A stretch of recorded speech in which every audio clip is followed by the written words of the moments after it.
This Good conference evening, will now everyone. be recorded. Today is April 21st, 2026.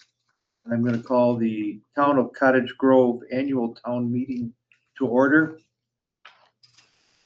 We're online at GoToMeeting. We are also live. And we have a great crowd here tonight. I really sincerely appreciate it. Let's all stand for the flag pledge. I pledge allegiance to the flag of the United States of America and to the republic for which it stands, one nation, under God, indivisible, with liberty and justice for all.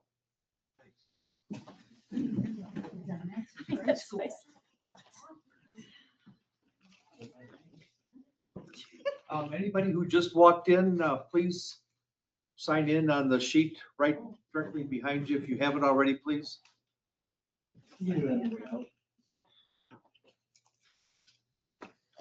Before we get started, I want to introduce our newest member of the Cottage Grove Town Board, Pat Buckholz.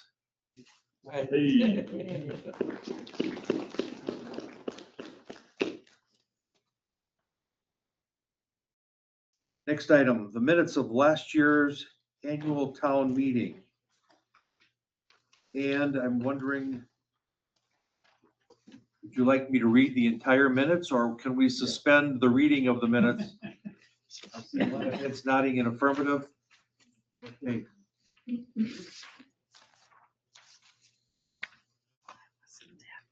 I would entertain a motion for their approval if everybody's had a chance to read it. I make a motion that we approve the minutes from last year. Who is that? Dale Freund. Oh, thank you. Second. Second, Mike Fonder. Is there any discussion? Hearing none, all those in favor say aye. Aye.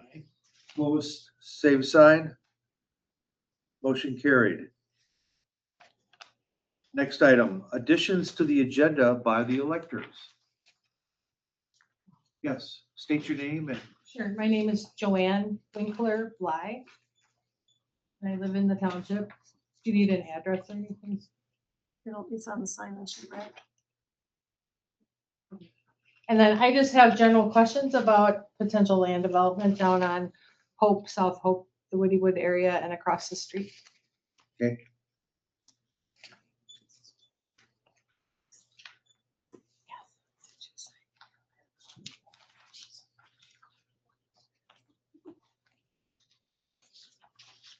Anybody else have anything they wish to add? Oh, we got whole lots of people. Oh, yeah. Hi. My name is Carolyn Hanson Rathod. I live at 1960 Circle High. And I have questions about the no parking signs that are by the off Road. By the bike trail.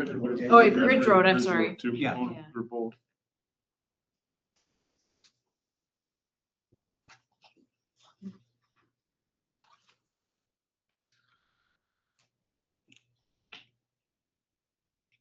Next.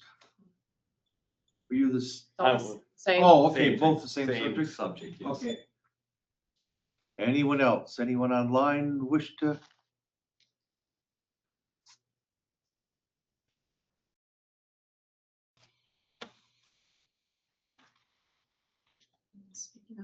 Okay. All right. Next item, presentation of the 2025 town financial statements.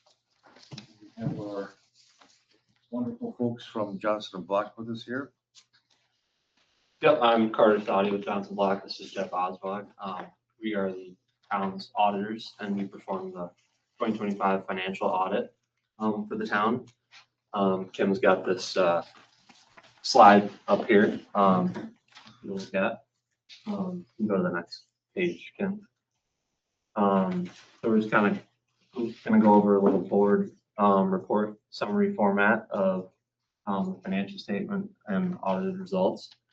So to start with, the content of the auditor's report that we provide, we gave an unmodified opinion this year, which is the highest level of opinion that the town can have. And within the audit report, there are two different sets of financial statements: government-wide financial statements and fund financial statements. Along with that, there's notes to the financial statements, and then there's required supplementary information in the back of the audit report. We also compile the town's annual municipal financial report with the Wisconsin DOR, and that has been filed already. It's a May 15th deadline, and it helps determine state shared revenues and transportation aids for the town.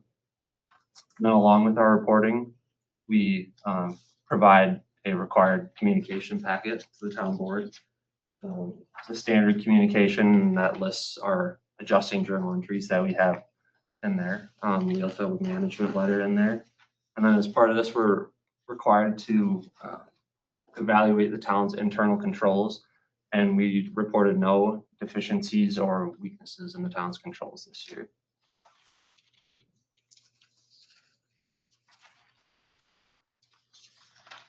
So then starting off with some financial highlights here. So this is the town's fund financial statement balance sheet in a condensed format.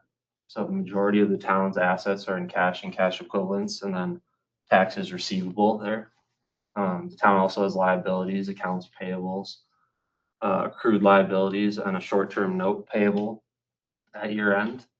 Along with that, deferred inflows of resources, which is the 2025 tax levy, which will be recognized as revenues in 2026. And then the town's fund balance, and then split out of the categories of fund balance there into non-spendable, restricted, committed, assigned, and unassigned.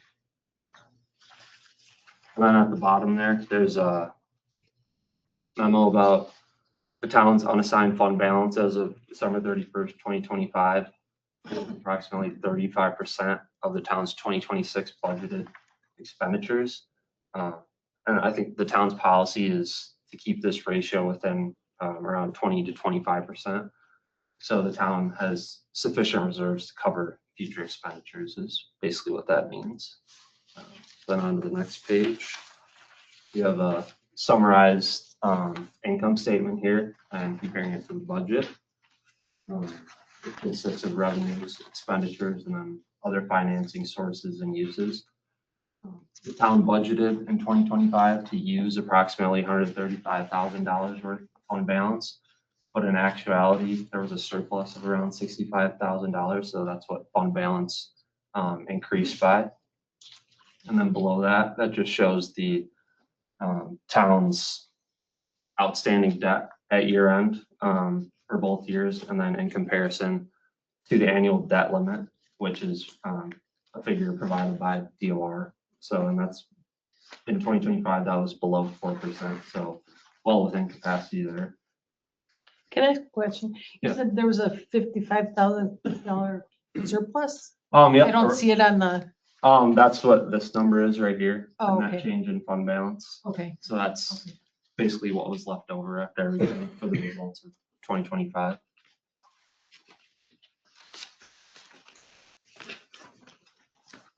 Yep.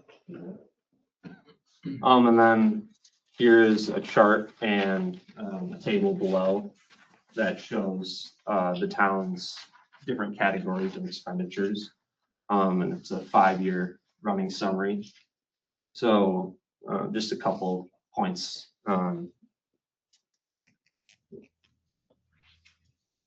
Public Works decreased a little bit this year. That was mostly due to less road work. And then the biggest one there is capital outlay decreased by around $1 million. And that's because last year the town was involved in the purchase of a fire squad truck. And then debt service increased slightly this year. That's just because there were some draws taken on the town's outstanding loans the past couple of years.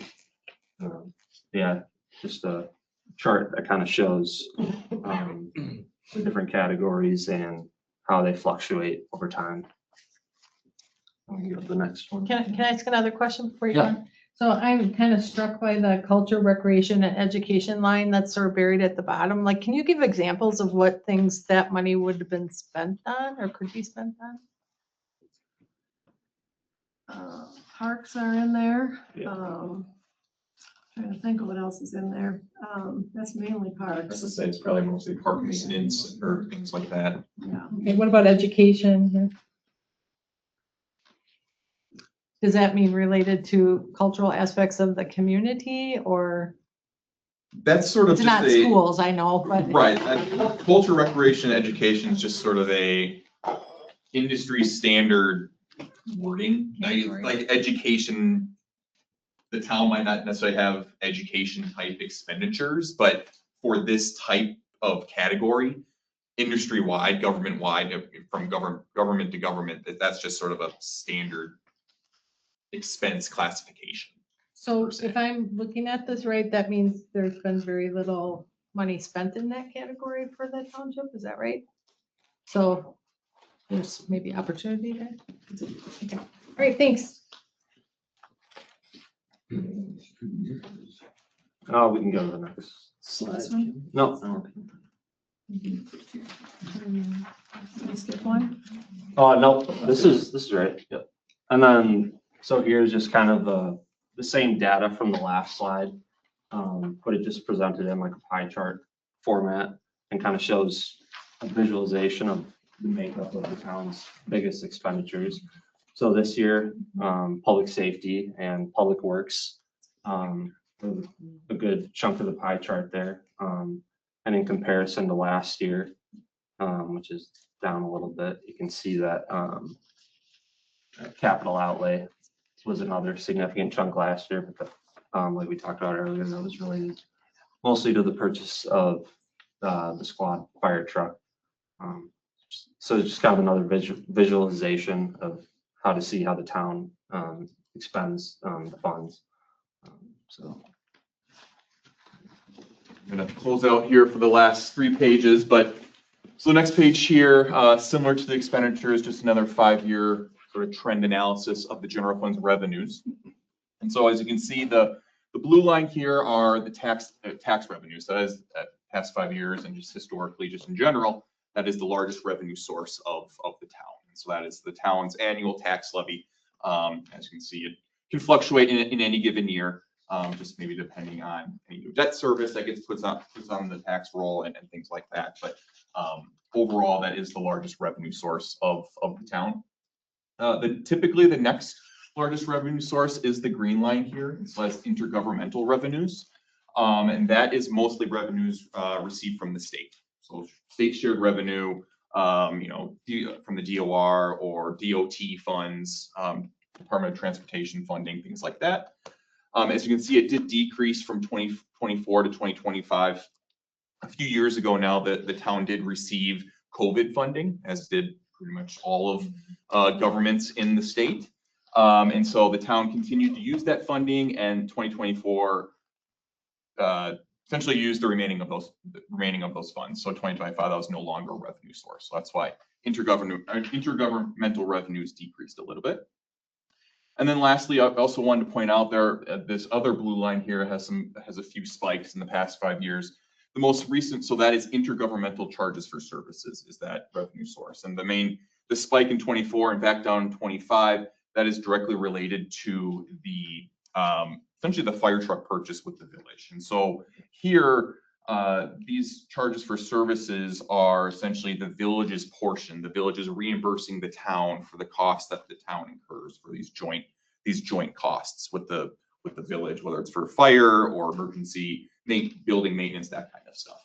And so that's sort of why the fluctuation happened there. It was mostly due to increased charges, reimbursements from the village in 2024 to help reimburse for the fire truck.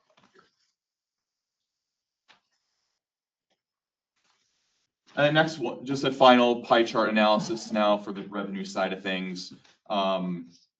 Again, as Carter mentioned on the expenditure side, really just another representation of the different pieces of the pie, the different types of revenue sources and how they relate to total revenues as a whole. So due to some of those fluctuations we saw on the previous page, some of these percentages or allocations did have fluctuate from 2024 to 2025. For example, 2025 taxes was about 56% of total revenues compared to about 41% in 2024. So again, mostly that can depend from year to year, just depending on how revenues fluctuate, the different types of revenues fluctuate in any given year.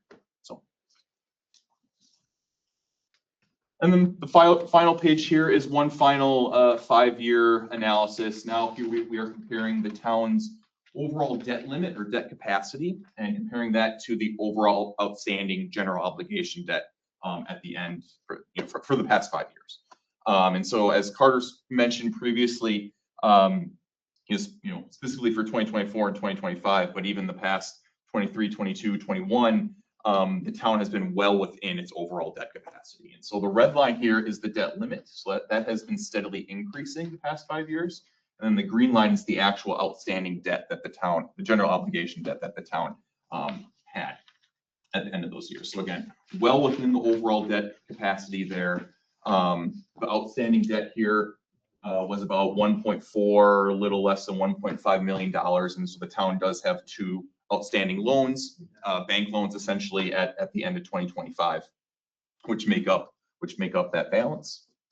And then the last item here I wanted to point out is we do have in the table here, we have the town's equalized value the past 5 years. So the equalized value is essentially the state's estimate of the fair market value of all the property within the town, basically. So they provide this estimate of the fair market value of that. And then the town's debt limit in any given year is 5% of that equalized value. So basically when the town's property, estimated fair market value, equalized values go up, so does the town's overall debt capacity, debt limit. So something to just want to point out there. So with that being the last page, are there any additional questions for us with regards to the 2025 financials?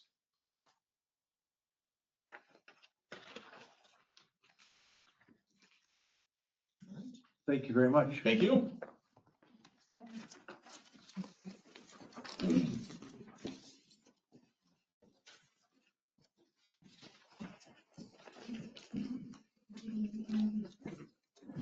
Next item on the agenda is our Dane County Sheriff's Office update. I want to introduce our newest deputy to those who may not be familiar with him. This is Deputy Josh Miranda. Hello, everyone. Good evening. Awesome addition to our crew, and he fits in well. He's well respected within the township and the residents, does a great job, and we're very glad that he's here. Thank you. So last year, 2025, I should start off, part of the summer, there was one deputy working, so if the numbers seem a little less than 2024, I'll do that. So total calls of service for 2025 were 3,146. Of those calls for the service, specifically 28 were responded by contract deputies. Those calls, majority of the calls are traffic stops or check properties. I mentioned last month that on the town of Contra Grove, you can sign up for a check property if you're gone, and we try to stop once a shift to make sure everything's okay and in order. 841 citations were issued, mostly for speeding, exceeding speed limits on county roads, US Highway 12. A lot of those calls lead to the citations issued, traffic arrest, OWIs. So that's why we really focus on, if we're not busy with calls, we'd like to go out there and be present on town roads to make contact with those that are exceeding the speed limits. Secondly, I'd like to talk about fraud prevention. It's something that I'm sure everyone's seen on the news. It's on the rise.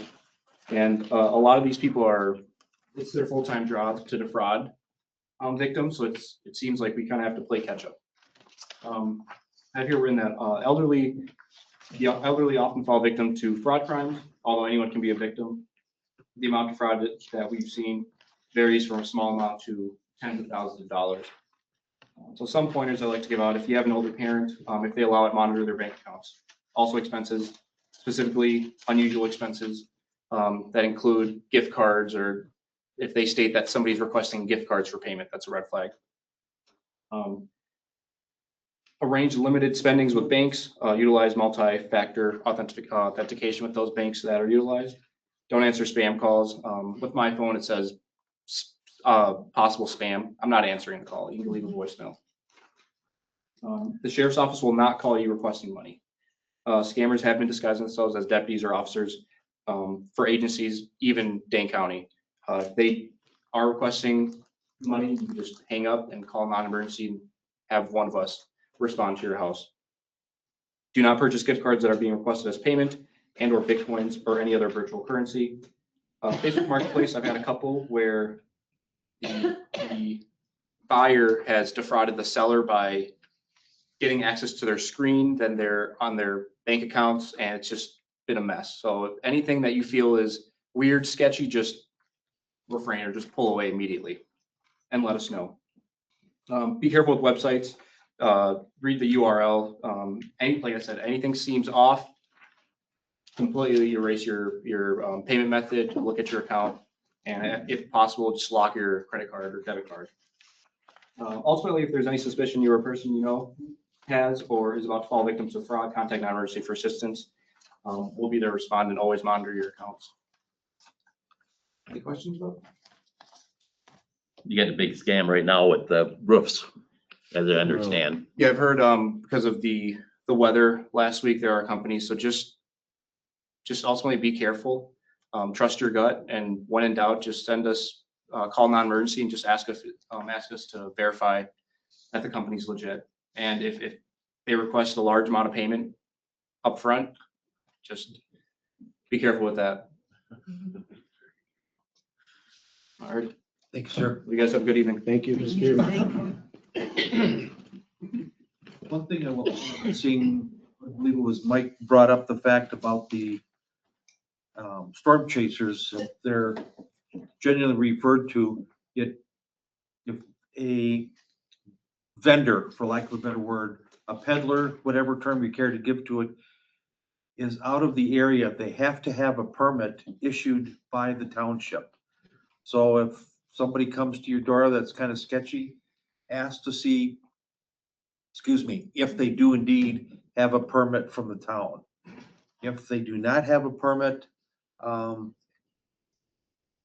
get as much information as you can.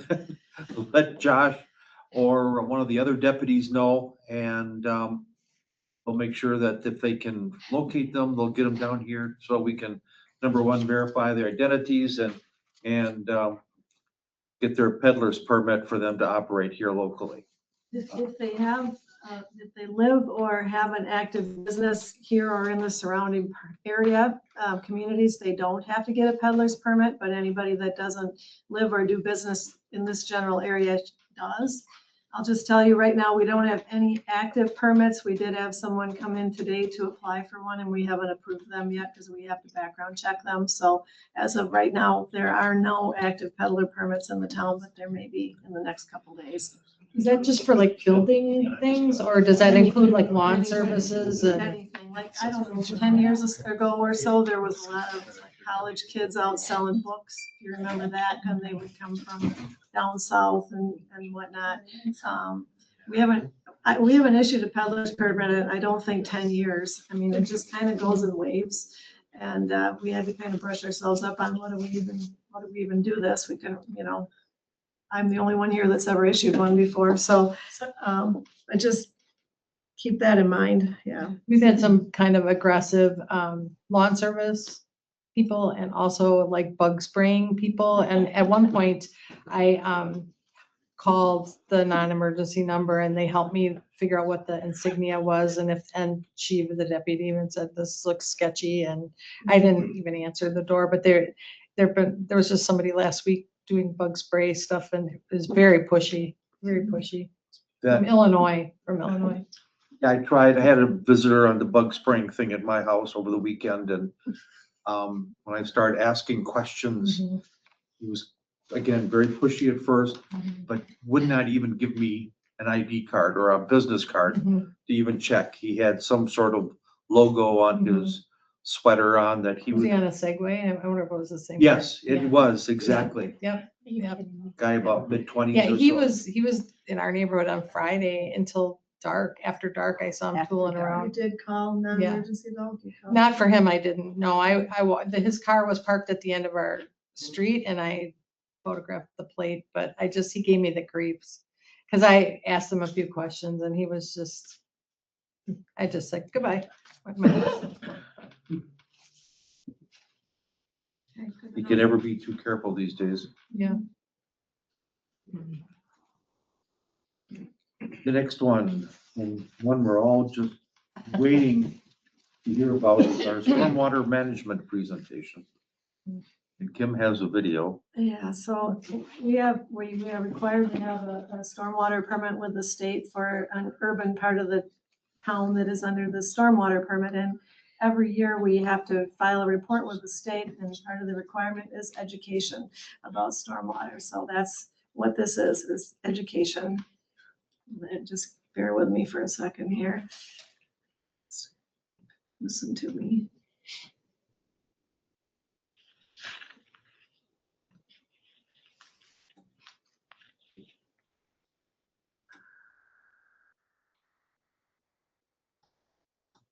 It's not doing what I'm. Is that it?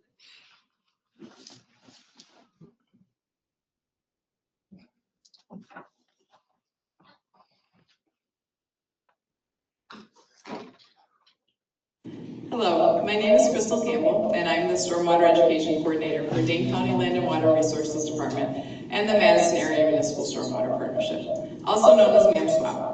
MAMSWAP is a group of municipalities in Dane County that all work on various efforts to reduce stormwater runoff and improve the quality of the runoff that does end up in our lakes, rivers, Can you and put the streams. closed caption on? My job is to work with MAMSWAP in Dane County to develop and implement stormwater programs to both educate and reduce barriers to taking action to keep our local waters clean. Here's an example of one of the resources we created to educate people across Dane County about stormwater pollution and solutions. In natural systems, when it rains, most of this water soaks into the ground, where it travels very slowly to a nearby waterway.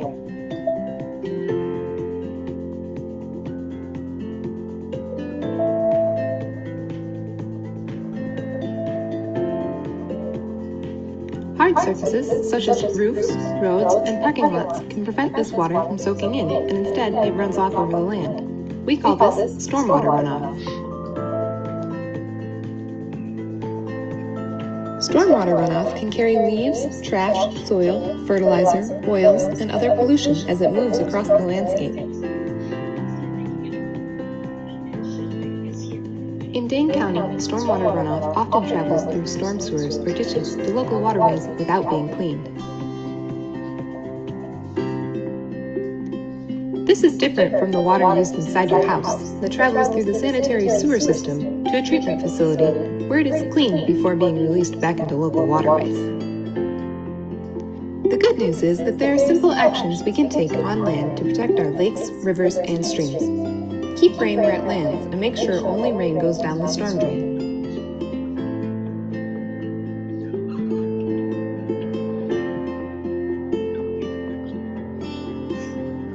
For more information on how you can have a ripple effect on our waters, visit www.ripple-effects.com.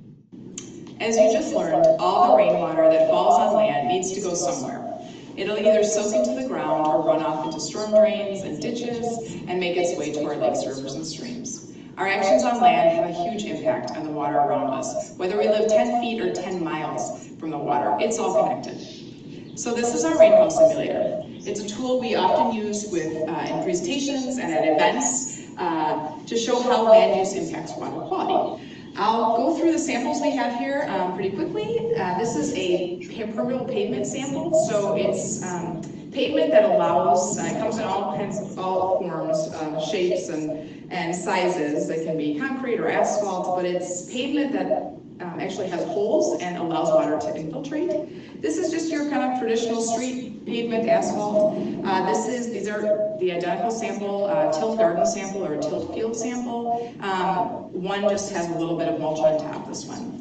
And then we have 4 various lawn samples. This first one is a lawn that was infested with crabgrass. The second one is from an urban, fairly compacted lawn. It has kind of thin vegetation or thin grass on top. There's not, it's not completely covered.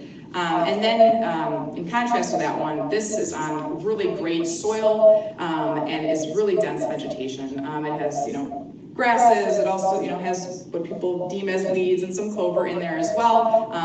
It has not, there's been no fertilizer or any chemical inputs on this one used. And then this is a lawn that started with pretty poor soils, and in order to improve those soils, compost has been applied twice a year, a thin layer of compost in the spring and the fall for several years, and it really improved the soil in this lawn. And it has a lot of dense vegetation on top. There's clover and grasses and some I guess weeds, if some people like to call them, but a lot of dense vegetation on here, and it hasn't had any chemical inputs. Or fertilizers, pesticides. And then our last sample is a prairie sample or a natural area sample, and it was taken just right behind me at the Worcester Heritage Center right here. So before I get started, before we make it rain, I'm gonna just use my sprinkles a little bit. These are gonna simulate salt in the winter that we often put on pavement. So I'm gonna put a few sprinkles on there. I'm also gonna put some sprinkles on our lawn just to simulate any kind of chemical input or, fertilizer, pesticides, as some people use them. Here. Okay, and then we're gonna go ahead and make it rain. We're gonna pour the same amount of water in each sample, and one of two things will happen. It will either run off into the container right out in front, or this water will soak in through the sample into the container on the bottom. There are little holes on this top tray. So we're just simulating a rainfall. Okay, so let's kind of take a look at the results right away. Some things to look for are the clarity of the water and then also the quantity of the water that's in these containers on the front.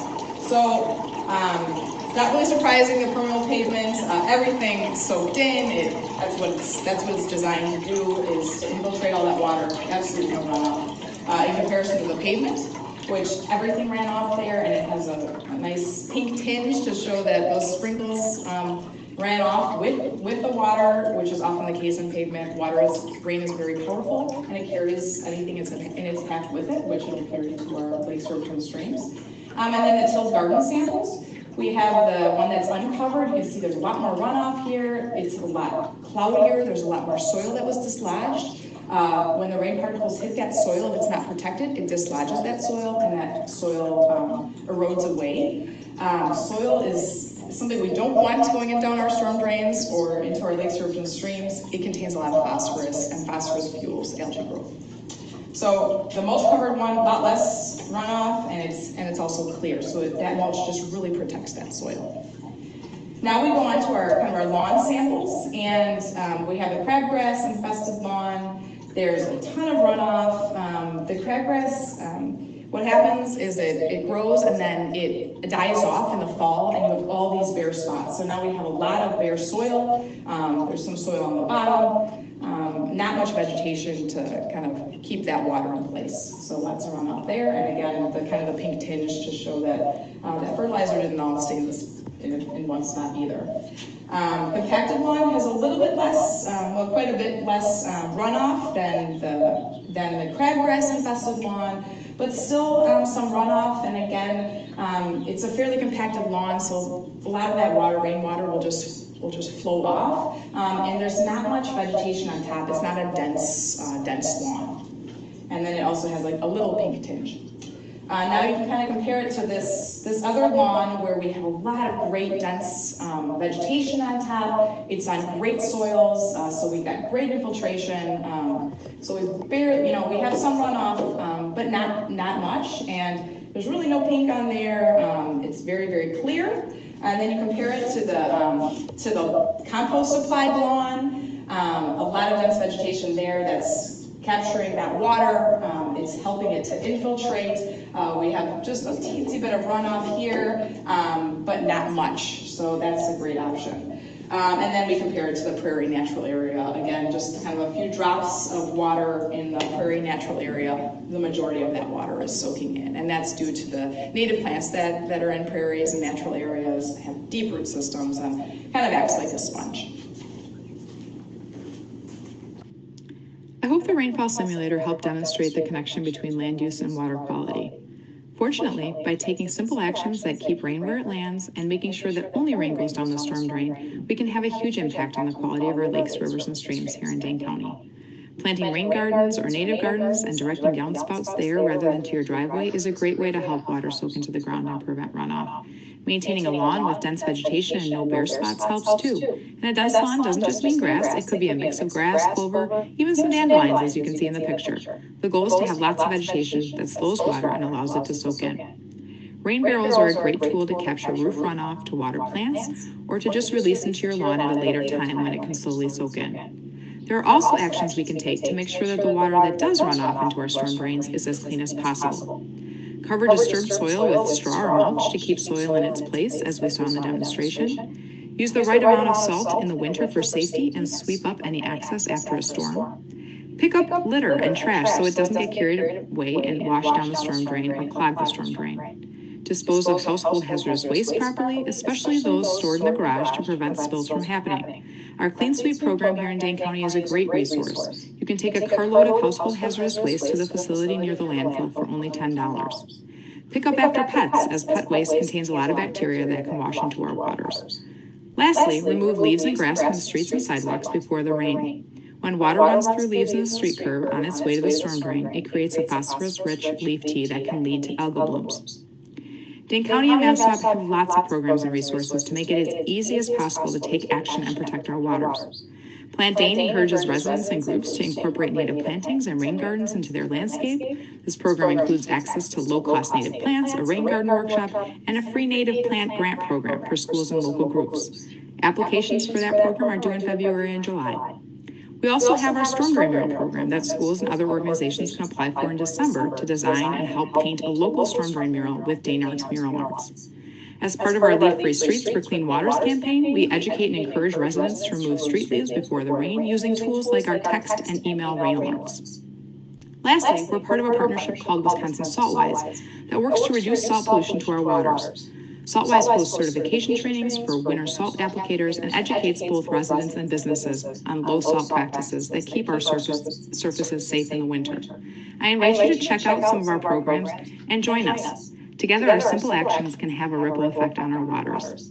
Thank you. It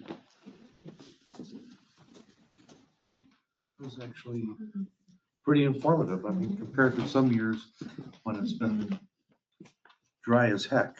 Not on every. Motivating factor out the mosquito. My name is Bill Lunny, and I'm president of the Foundation for Dane County Parks. And I'm Judy Pfeiffer, and I'm the secretary treasurer of the foundation.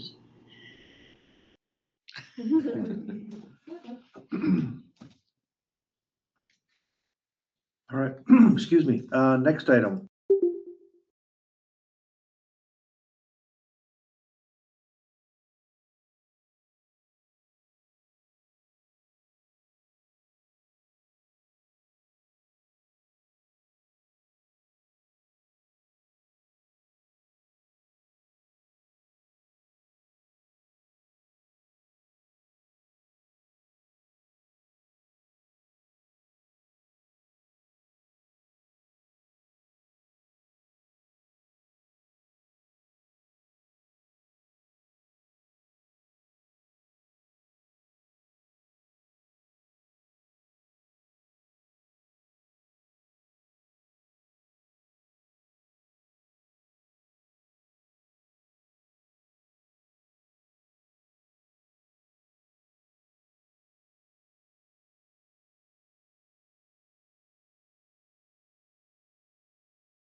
Maybe 30.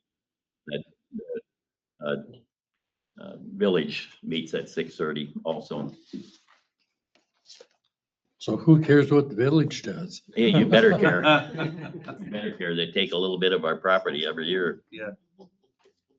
If you start at 6:30, you'll never have a chance to go to talk to them under public concerns then, right? What? Well, we have people that come here after their meeting to give us information.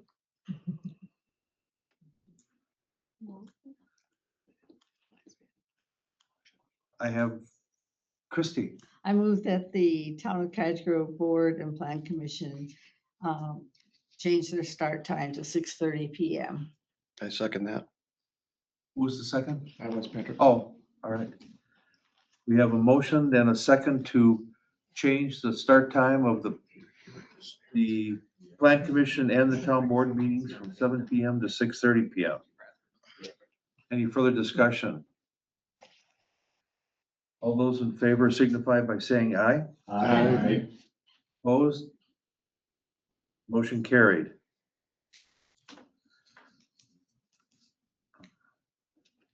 Set the date of next year's annual meeting. Oh.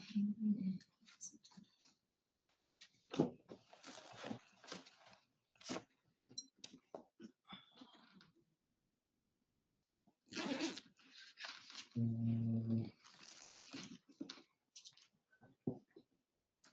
20th? Yep. 1, 2, 3. Wait.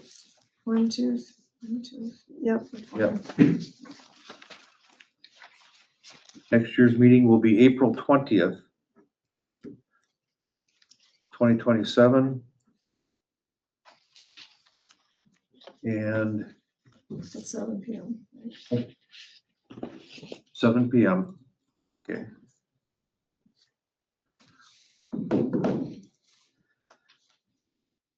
Item number, Do you Go ahead. need a motion on that, or do you want agreement on that?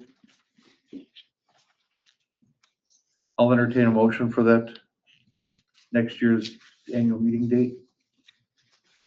Make a motion that we schedule the annual meeting for 2026. 27. Thank you. For 7 PM on April 20th. Second. Second by Chris.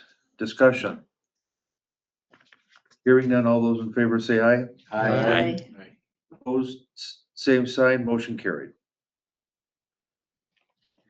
Number 10, other business.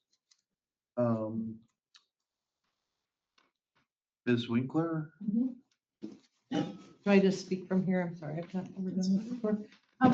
So my name's Joanne Winkler Bly. I've lived in the township for 37 years now. I'm a retired nurse. I'm not a lawyer. I'm not, and my vocation isn't in any of those kinds of things or development, but I have always loved living out here because of the land and the wildlife and just the approach by the township in the comprehensive plan to keep a lot of the beauty in the farmland and open space preserved. And I just, within the last few weeks, have noticed a lot of activity down on the property, the woods and the land across the street from the homes on Whittywood, and then also over on the Whitty farm. And anybody who's lived out here knows it's inevitable that land gets developed and sold, and that's totally the family's right. My concerns and just general questions come from just process and to make sure that things are being done thoughtfully and getting permits. And from the amount of activity that was there, there was heavy equipment in the woods on that land on the south side, going back and forth over the pipeline, removing trees, stacking lumber, disturbing the soil. And the TC pipeline specifically states in their booklet that they send out to people that live along the pipeline that you have to be permitted for that kind of activity, along with quite a bit of other things. And I just didn't see any kind of a public display of a permit or a consent. And I tried calling them to find out about that, just because it's a pretty big gas line and it's pretty close to a lot of residences, and just wanted to make sure that you know, the rules were being followed. So I just had a question about that. And I remember from past years and discussions with just talking about changing the zoning and developing the land out here thoughtfully, that land down there was called hydrostatic land, meaning water perked up to the surface. And that at that time, It wasn't felt it was really very suitable for building homes on in the open field. So not the woods, but the open field. And I just wanted to raise the question, is that still the case? Because over the last week, there was a lot of survey sticks popping up in the woods and lots being marked out, and it looked like they were maybe trying to perk the land for water or something in there. And there just wasn't really any information available. And I did look at the Plan Commission minutes from last month, and it sounds like, there's begun to be some discussion about it, but the development rights are kind of in question. And these, you don't have to answer anything, obviously, but these are questions my mind is thinking about. So just concerns about the pipeline, the suitability for the building, and then just, if you're paying attention at all right now, water is so important. We're talking about data centers, we're talking about pollution with mining and all that. And we have a resource there with a wetland, and just want to make sure that we're following along with DNR guidelines. I know there's drain tile out in that field. That's there's been discussion about how well that's been maintained. We have private wells out there, and it's going to be a long time before we're ever assimilated by the city. So I just want to make sure that the aquifer and the people's private wells are taken into consideration in this process. And just kind of thinking about development up on that ridge line with the steep bank running down to that big, beautiful wetland. I don't know if you're aware of this, but there's badgers that live along there. There's otters. There's a photographer that lives in my subdivision that used to work for PBS. And he's done a lot of video the last few years tracking where the wood ducks that hatch and jump in his yard go, and they go to that pond. And he's got video footage of the otters in the ponds. And, there's been just so much wildlife. There have been bald eagles, and to just really take thoughtful consideration of protecting that beautiful space there, and maybe thinking about runoff, like they were just talking about in the video of chemicals from lawn and fertilizers and how you protect that land. Because those ponds, everybody sees the ones by the road, but they extend back quite a ways. And it's just really a really wonderful and attractive thing about our community. So just, those are kind of my main questions about, just protecting the water and where are they at in the whole process of this? I know they're on the agenda in May. Correct. But it sounds like there's still a lot of unanswered questions about that. There's more unanswered questions than there are answered questions. Okay. Kim told me today that as you said, they're going to be before the Plan Commission, first visit before the Plan Commission on the May meeting, which is the fourth Wednesday. The land that's directly across Woodywood Lane from your residences is in the town's neighborhood development area. Okay. And it has been for a number of years, and the ability for the folks to develop that are much greater than anywhere else in that area because of that designation. And the applicants the Whitties are going to have to come before the Plan Commission. There's lot layouts, I'll list this long and of different things they're going to have to show that they've met. Plus, they're going to have to go before the county also because of their stormwater management. We all know that I don't know, I guess I call it the detention pond full of trees. That's a total mess down there.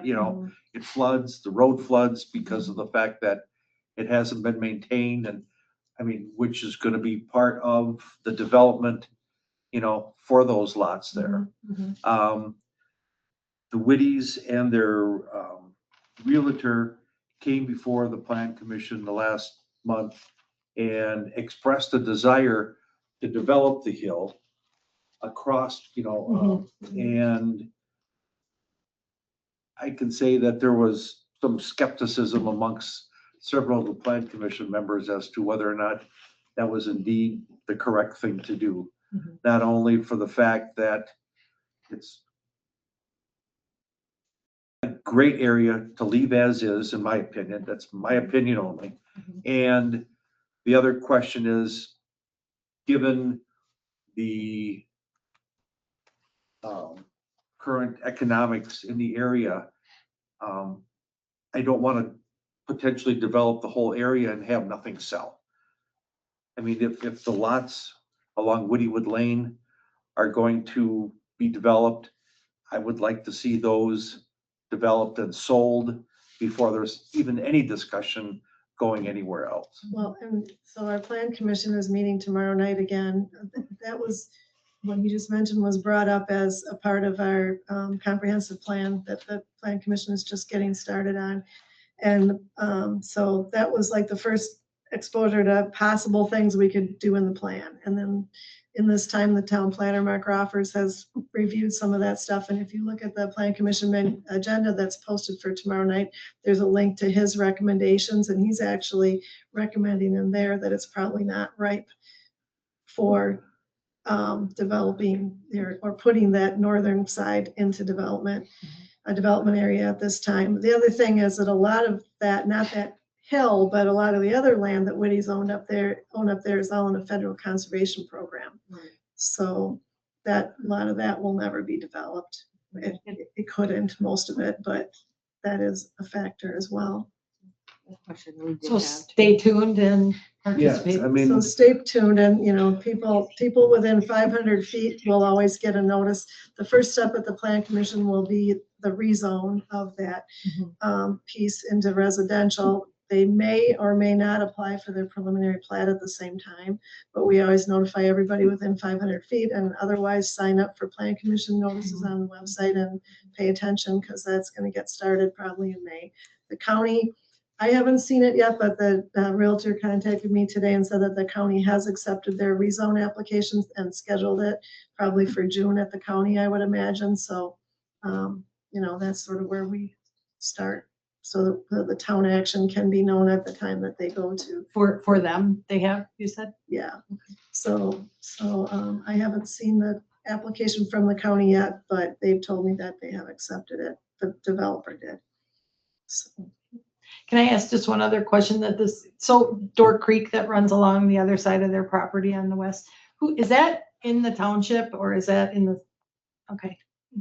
Because when you talk about stormwater management and how clogged up with trees that is and how it floods into where the old schoolhouse was and just, I don't know if anything, yeah, okay, all right. Well, thank you. But you know, one thing about that, the water coming down there, we have a massive amount of water coming from Sun Prairie, from their purification water system there. And it's like millions of gallons. Coming down through that land, yeah. Oops. And That's, aren't there some sort of drain tiles or something that's Yeah. out there? There used to be. Yeah. but it takes trees down along the creek and everything, and they just don't want to seem to help us solve the problem. But doesn't Door Creek originate by Seminary Springs? I thought that's where that started. Sun Prairie is more of a factor in the Koshkonong. Yeah, Koshkonong, that's what I'm talking about. Yeah, yeah. And that generally, if you drive down to right now, you'll see how Yeah. wide it is. But Door Creek goes all the way down to Lake Beganta. And it's pretty amazing. Yeah, the trees are just getting uprooted by the massive amounts Yeah. of water. Yeah. But a lot of our land, most of our land in the township is, the water runs into the ground. Eventually. Anything else on relating to the Woodywood area? Okay. Thank you. Next one is I'm sorry, I didn't get your name, regarding the signs on Ridge Road by the bike path. My name is Carolyn Hanson Rathert. I live on 1960 Circle High. All right. I'm here as somebody who regularly walks on the bike trail, and I'm sitting with 8 people who also regularly walk on the bike trail. The adding of the no parking signs, which I was not aware of, and that could be on me, although I do it quite a bit, has really decreased the amount. I emailed Kim why the no parking signs were there. And she said that a resident brought up how, a safety reason. And I don't know, Dale, what are there, 12 signs there now? There's 12 signs. Yeah, and I mean, I don't miss a week unless it was a snowstorm. And all of a sudden I went to walk and there's 12 no parking signs. So that in and of itself is a safety concern, simply because how do you walk on there? And if you go to Uphoff Road, it's much more unsafe because there are 6, as I can count, there's at least 6 very safe parking areas to start walking on Ridge Road. Now, you know, there's a lot of reasons that there's a lot of things that people can say, you know, I can go to the trailhead, I can go out further, although there are no parking signs out, is that DeFork Road? Yep. Also. And Oak Park. And Oak Park. And so when you think of the number of people that live out there, you know, there's elderly, there's children, there's most people can't get there without walking there. And it's equally unsafe to walk on BB to Ridge Road to get to the trail. So it's convenient, it's healthy, it's a good thing to do. I guess I'm unclear of what the safety reasons are, because when you go across Ridge Road, there's bikers, there's walkers. I think if it's a true safety problem, they need to lower the speed limit on Ridge Road, because I mean, because they're gonna cross, people cross the bike trail there. So I guess I just wanted to voice my concern is that I don't understand why they were put up. It has hampered everybody that I know in my neighborhood that walks on there. Yeah. And I would just like to know the reason why.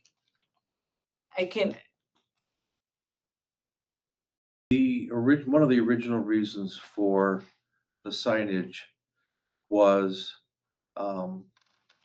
people driving on Ridge Road. And I'm gonna have to confess, I don't recall whether it was residents or just straight through traffic. Residents. That at sometimes there was a lot of cars parked there. Unsafe actions by people on the path, not everybody, but bicyclists. We've all seen bicyclists who, you know, I traffic understand that signs are that's advisory. crossing the road. That's crossing the road. That's not Correct. parked. But because of the cars there parking alongside, the vision distance in some cases was diminished.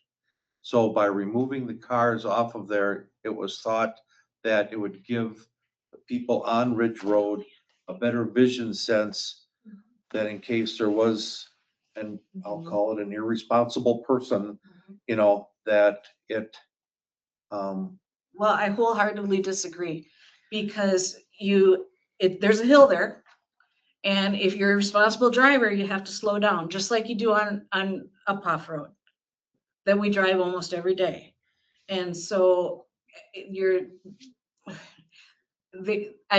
where you park on Ridge Road, you can really get off the road. Now, I would say maybe somebody isn't parked decently, but it's to solve a safety problem is to slow down the traffic. Because if you can't see somebody crossing the road, it doesn't make any sense. sure. I have help here. Yeah, no, that's fine, that's fine. I just wanted to address the speed situation. Yeah. The town's hands are tied with what we can do with speed limits. Okay. You know, there are many areas that we've learned about from residents. We'd love to have, you know, slower speed limits, but because of the way the state statutes are written, that we can only come down, and our highway superintendent, Ned Grayson, is here too, and he can perhaps speak a little bit to it about, from what I'm about to say, is the fact that it's down to 45 through there, which is the most that the town can reduce the speed. And What about signs that say there's a I trail? believe there's a sign that says 35 before that. It's a Not cautionary. 45. Cautionary. Caution sign. Cautionary. Yeah. For the trail crossing. On it's a both caution- sides, cautionary 35 miles. but it's That's- not enforceable. Yeah, I mean, it's not a, It's not speed. Stating facts. But here's my question. I don't know, has there been issues? I mean, has any, I've lived in Cottage Grove since 1998. I have been walking on that trail 3 times a week for 20 years at least. And I have never, I mean, I think people are driving too fast there. I get that. But my car is safely, oops, I'm so sorry. My car is safely off the road. And it is very much better to park there than it is on Uphoff Road. If I have to go to the trailhead by 1855 here, that makes it more crowded, which makes it more unsafe. And I mean, with walkers and bikers and, you know, everybody that comes into there. You mean right on the trail? Yeah, you know, like if I start at the beginning of the trail. So it just doesn't. And are you gonna Make put a up lot- signs on Uphoff Road? Because that's where we're all gonna go now? Which is not safe. If you look at Uphoff Road, there's 2 places to park. Now, I can offer a compromise. That I can think of off the top of my head, there are 4 areas to park off of Ridge Road. So maybe you have too many cars, maybe you have no parking in 2 of them or 3 of them, but at least when I walk, it's not that crowded because I try not to go on the weekends. So we have a wonderful resource here in Cottage Grove, and it's healthy and it brings a lot of, it should be accessible. And by making those no parking signs, it's not accessible. We have elderly people that walk on there. We have kids that walk on there. And it is a lot safer than walking on BB or Ridge Road or any of the places to get there. So, and the elderly people, the young kids, I raised my kids out there. They couldn't walk there. So, it just doesn't make any sense to me. I understand what you're saying, but if it has to be enforceable another way. I think we discussed this for 3 months.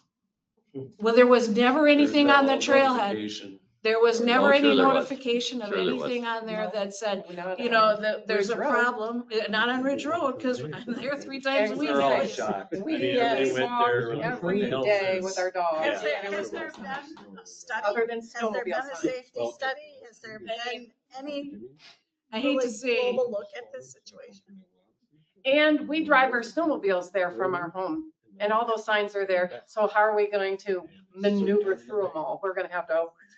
The Hot to Trot runs past there, are they gonna need to get a permit now because there's people that stand there and give water during the Hot to Trot?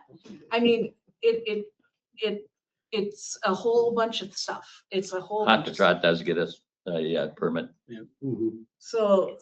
I think you made it less safe is the Yeah. bottom line, because I see people walking to that and they're 1/4 mile down the road. You got elderly, you got 400 feet. kids, you got people with dogs. The last sign's 400 feet from the trail.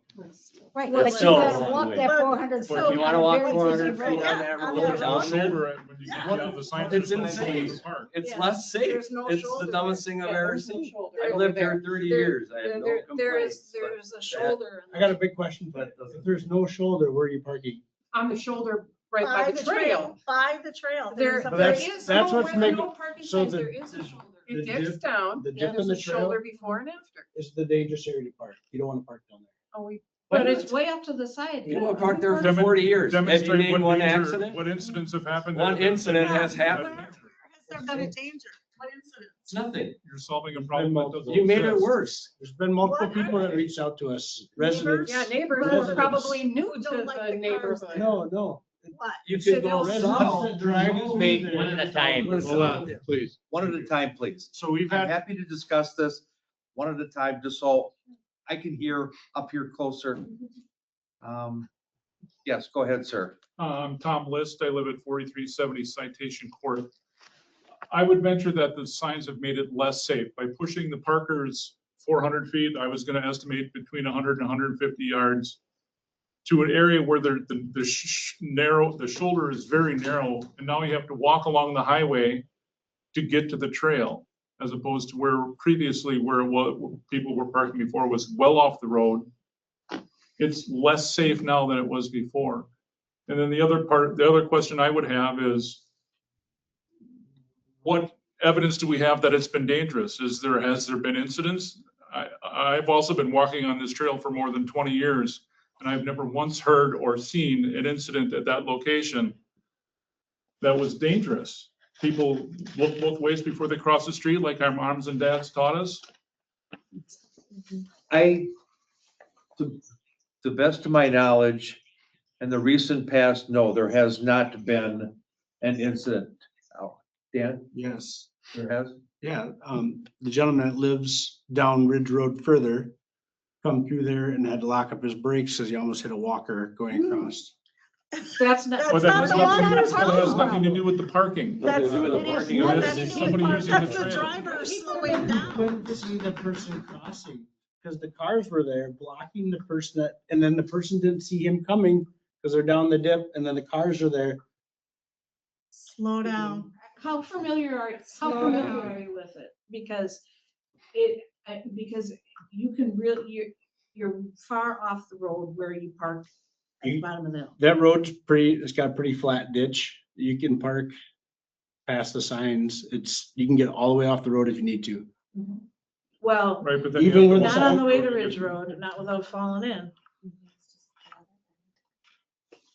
Is there any easement or any kind of along the trail, like land that would have the potential to make designated pullouts? Like, does the county owns the bike trail, right? State does.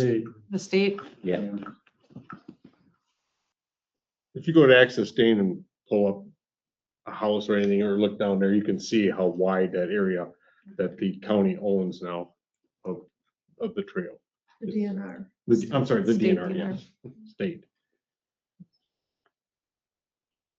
It just seems that so many things are limiting access for the public to use these places. These places, Well, we've got the, If, I mean, if we created a bike and walking trail, it would be my understanding that we would want people to utilize it. Okay, but getting there has got to be part of it. well, you're right about the trailhead, downtown in the village, that is fact. Yeah. At that- 1855, Yeah, parked there. but that's people that generally go a long distance, Heather Street, there's a lot of parking on Heather too, and that's a little more posted. It's a little more, curb and gutter, you can safer. It's 25-mile-an-hour road. What does Deerfield have? They have All they no did the same parking. thing, right? Yeah, all no parking on their roads. Yeah. But in Deerfield, there's a parking lot immediately adjacent to the trail In the In village. Deerfield, in the village, In the right? village. Yeah. Yeah, just like we have. Not on the town roads. right. I would argue that the person that complained was driving too fast. We Yeah. don't know. We don't know, no, I know, but We did put the sign thing out there, didn't we? The speed On the board, road? the speed board was. And up we there had for our, a while. we had our deputies out there even, and they had to slow traffic down. Yeah. No, Okay, they did. on Ridge Road? On But- what? But I wouldn't, Wait a minute. but I wouldn't say that's because I don't think I'm. of the parking there. Okay. Yeah. It's the, In it's fact, because people are of, going it's too fast. it's speeders, People driving it's too speeders. fast on Ridge Road has nothing to just do with said the it. parking. And they can say that they can't see it. but- They are penalizing us for the speeders. That's. There you go. Seems to be the issue here. And pushing us further away from the trail. Tell the where we're gonna be speeders to more quit exposed to speeding. the speeders because we have to walk along the road. I guess you have potentially you have a point. However, I don't believe that the DNR, when they created that trail, they had distinct stop or entrances and so on that they didn't plan on every time the trail crossed the road that people would park adjacent to the trail, hop on the trail and do whatever it is they're gonna do. It's kind of a That seems like. I a don't even pretty know what reasonable assumption. necessarily to call it, but it certainly wasn't, I don't believe, in the grand scheme of things, to have intermediate parking lots, if you will, But it's, to access the trail. it's And not it a huge just, stretch of the imagination to understand that people will park where they can get to the trail. there's nothing specifically prohibiting it. There's not even a shoulder. That was never built for parking. It just It's evolved been- because it's been people keep doing it created and doing because it. they've been driving on it. Yeah. For 30 years. And it works. Yeah, A long time. yeah, for a long We've been- time. I think they lived there for 30 years. And we're the ones that mow all that, and keep it mowed down nice. It never, I mean, never used to be. That's It nice. was always- We appreciate that. That's not, that's not the DNR doing that. No, That's- but we that's us. appreciate That- that. no, No, we There do there it. are so trail you- users that cut trees out of the But we trail. were doing it because then you could get off the road further to make it safer to cross. That's why we did it. And it is safer. And we created more parking out of it is what we did. That's probably part of our negligence, but we probably should have left it a little more brushy. So it wouldn't have been got so parked up. Cause I've been down there mowing before and there's been 10 cars parked there. Oh, yeah. Same Yeah, cars because the typically. trail is There's heavily been used. Yeah, but 20 bicycles you get parked 10 there. down there, now they're not all off the road. They're certainly not gonna be off the road now. They're gonna be 400 feet up the road and on a Where very they narrow can get off in the shoulder. ditch. That's private And then you property. The can ditch is, No, the ditch is angled, well, Those it's right away, ditches but the ditch are- is angled so you wouldn't be able to get out of your car if you're old. So I'm gonna get out of the car with my grandchild and walk around my car and walk her through the ditch for 400 feet so we can. go Along to the signs, yeah, it's only 8 feet off the road. I don't They're think on that's slope like Obeying that. the signs. It's very flat But there. you say all of you drive to that location? Yes. Yes. Yeah. Take a little field trip. We're not walking on BB And for a very anytime long I've gone by there, people are walking in the road to get down the path. They don't go on the ditch side. I was down there Sunday and elderly people, they get out of their car and they walk on the road to go down. They don't go on the ditch side. Yeah, I saw it tonight. I was out there at 5 o'clock this afternoon and there were people parked up beyond, there were people parked illegally, well, illegally now, but there were also people parked beyond the signs Yeah. For the town. where the shoulder is narrow, walking down the highway DNR there, to get to the trail. It's more dangerous now than it was before. what their plans are. But it's not at the crossing. It's just down further. Well, I So you guess get I to don't care choose- whether I get yeah, killed hitch. 400 feet from the trail or I get killed on the trail. I'm just as dead. We let somebody else, Roger, can I? Yeah, could I make a suggestion that Dan and 2 members of the town board meet with 2 or 3 members of the residents that are concerned about this issue at an appointed time and look over the situation. It's pretty hard to understand it in absentia.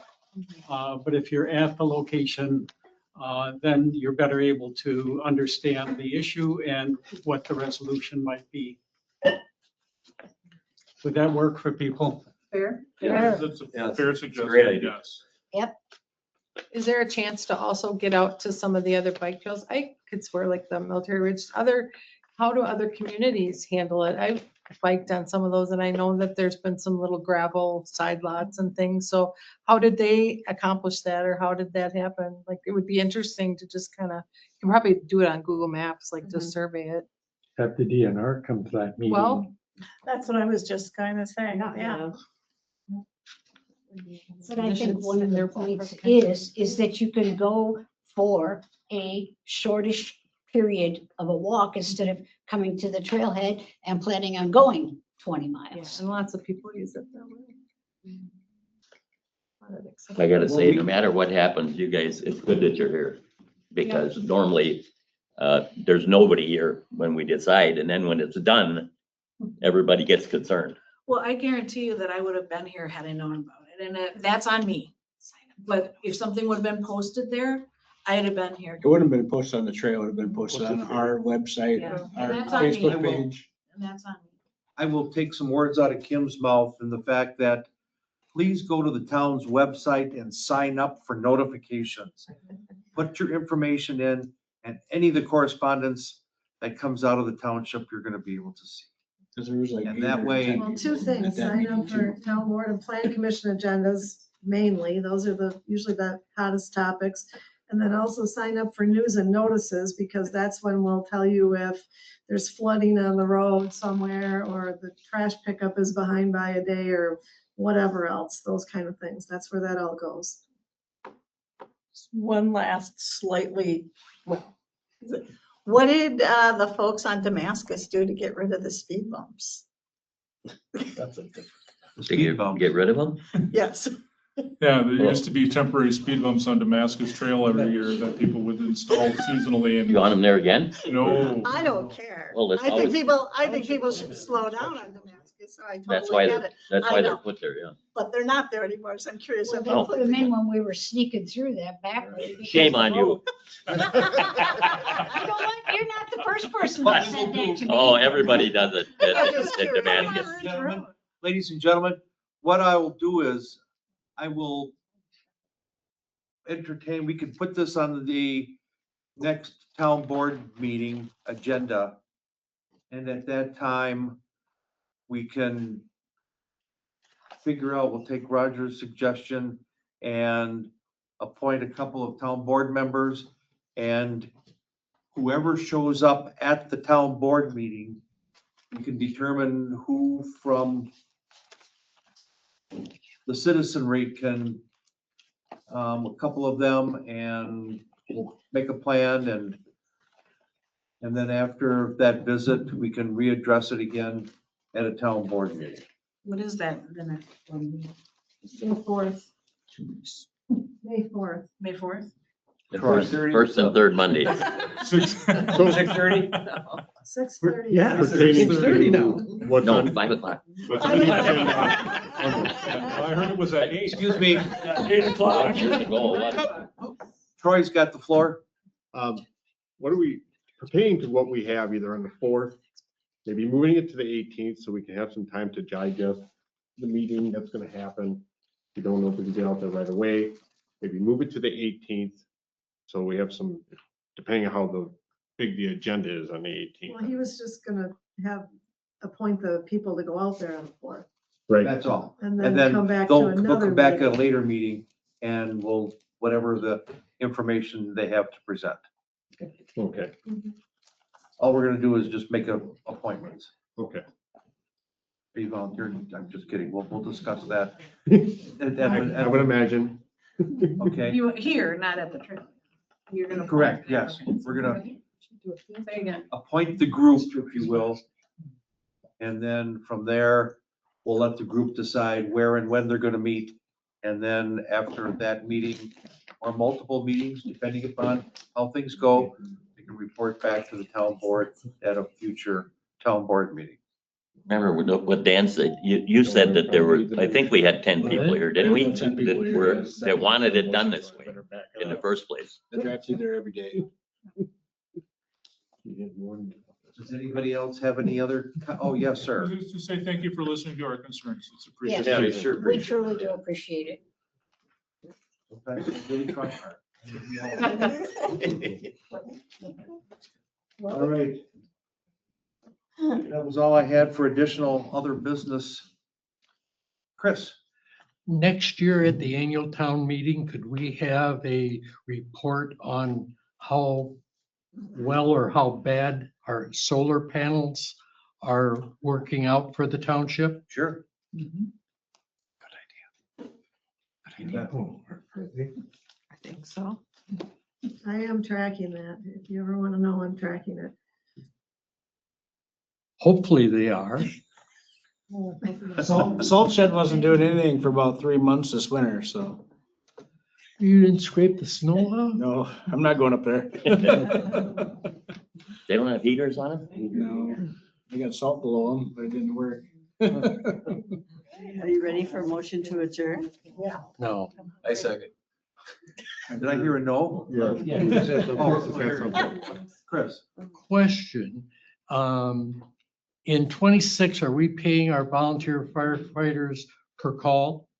Yes. Yes. If so, did we bill the city of Madison for the call that we had to go and put out their fire at their landfill?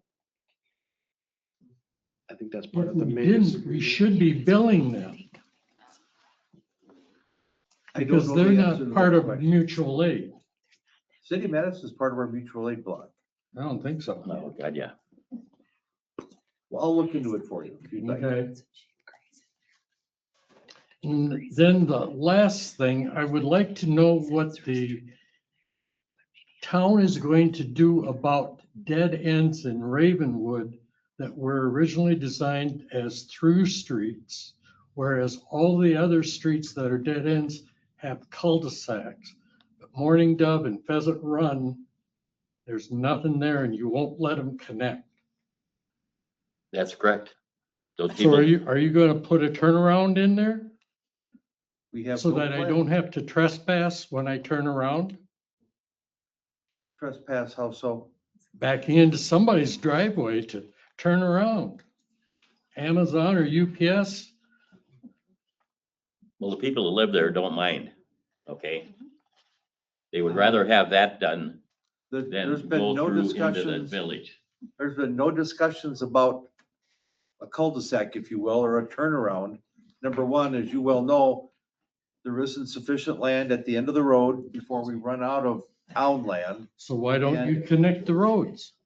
because of the fact that it The would original preclude- plat had them going through, Correct. connecting. Correct. But two issues that I see with the village. Number one, we're connecting into roads that are, again, almost a third again as wide as ours. They have curb and gutter. And, our roads do not. As you know, we have ditches. And it would preclude anybody parking on the street in front of their own home because of the fact the narrow width of our roads would prevent two-way traffic going through. You don't have those roads posted for no parking on the roads at any time now. Yeah, they are. It's only, yeah. It's town ordinance. You can park there for and- 24 hours. All the resident in the right of way, not on the road. Yeah, but they don't park in the ditch. And all the residents have voiced their concerns about that connecting and they don't want it. We've been through this multiple times. We just went through it 6, 8 months ago. I don't have the Thank you. ability to go ahead and widen roads. All you have to do is put up a sign that roadway narrows. You were not for this when you were the chairman, for God's sake. Yes, I was. Oh, you were not. I voted to join them for public safety. I don't remember You'll see one more- time. You'll see you did more that. accidents there than you will anywhere else then. You can see people blow through the stop sign at the bottom of the hill because they're coming out of the village so fast, they want to turn on Sandpiper. You're gonna see a lot of Damascus accidents. is going to be going through. It's gonna connect. Why with would they Damascus. go down to Sandpiper? Well, we'll do it after they connect then. I wouldn't do it before. Part of the other thing is that some of the roads that you speak of are direct routes directly over to the middle school. And the amount of traffic in the morning that those roads would sustain because of people cutting through from Taylor Prairie, cutting across through the township over to the middle school. Isn't Taylor Prairie being closed? No, Taylor Prairie? Nope. No. Nope. They're joining the Taylor Prairie and Cottage Grove will have all the students at Cottage Grove, but I Elementary. understand the district office is moving to Taylor Prairie. Yeah, but they're still gonna have schools there too, though. Are they? Yeah. Right, the auxiliary high school will be Right. there. It's the, 21. The innovative or whatever we call it. Yeah, section 21 or whatever they call Thank it. you, that's it, yes. I mean, if our roads were of the sufficient width to match the village stuff, that would be one thing. But, and we asked back early on, when Hamburg was beginning to develop that area, we were willing to go ahead and entertain the possibility of connecting the roads if Hamburg paid for the improvements, and Hamburg basically said no. Or actually, I think he had more expletives than that because of the fact that why should he spend his money, to improve the town roads? And that's when the town said, if you won't, we won't. And I don't think it's fair that we spend all the money to improve our roads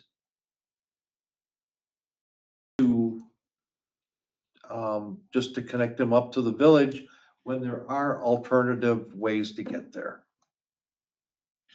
And even the fire department, we went through with the fire department. And there's, they've got the ability to bring water in down any of those roads across the barrier there. Correct. And Then they, have to run agre- they hose agreed from with the other that. side of the street, all the way over. Through the trees. The only thing that I was in favor of was the fact of creating some formal walking paths through there for the kids. And I was in a minority at that particular point in time. Last year though, we cut them all open. So we've cut a lot of trees, made it a wider walking path on both sides on both those areas. It's just not an official sidewalk or nothing, but there's a lot more area now to walk through there and bike through there than there was before. And the village, I believe, also offered to cover the cost of the more formal cut-throughs in that area and stuff, sidewalks and stuff, but residents in the area, other members of the board didn't particularly like that idea, so. Yeah, they didn't like the sidewalk touching, connecting to a road. Correct. Anything else?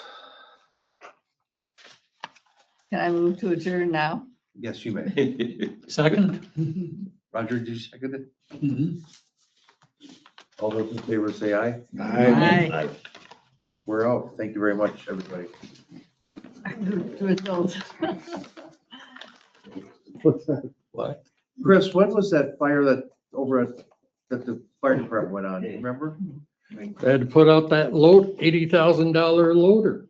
Oh, you mean the Troy? dumpster or at the My husband landfill? bought it. It was there, Mavis though. Huh? There's Mavis there. I mean,